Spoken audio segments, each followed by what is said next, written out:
খেলা করে তারা এই দেশে তাদের কোনো অধিকার নাই, এই দেশে কোনো ধরনের কার্যক্রম চালানোর কোনো অধিকার নাই। কারণ সবার আগে হচ্ছে আমার নিজের দেশ, আমার নিজের দেশে স্বাধীনতা যদি না থাকে তাহলে যারা এর সাথে জড়িত তাদের প্রত্যেকেই নিষিদ্ধ হওয়া উচিত আমি মনে করি।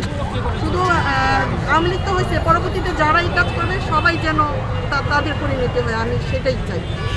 আওয়ামী লীগের কার্যক্রম নিষিদ্ধ করছে, এখন নিষিদ্ধ করার জন্য কি আবার মাঠে নামতে হবে কি?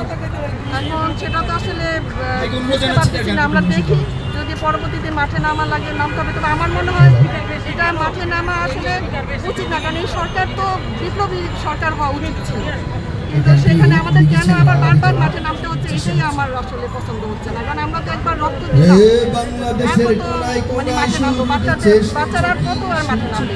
এই সরকার বিপ্লবী সরকার, আওয়ামী লীগের বিচার করতে এই সরকারের বাধাটা কোথায়? বাধাটা বুঝতে পারছি না,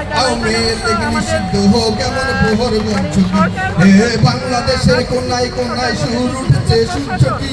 বাংলাদেশের কোনায় কোনায় সুর উঠেছে শুনছো কি? সকল শহীদ সুর উঠেছে তুমিও কি শুনছো কি? আওয়ামী লীগ নিষিদ্ধ হোক এমন প্রহর গুনছো কি?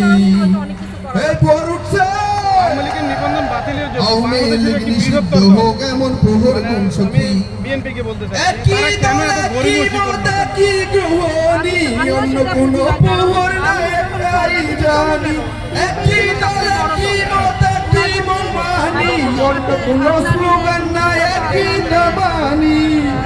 হে দিল্লি না ঢাকা, দিল্লি না ঢাকা, দিল্লি না ঢাকা, গোলামি না যদি ইনকালাব ইনকালাব ইনকালাব শাদী।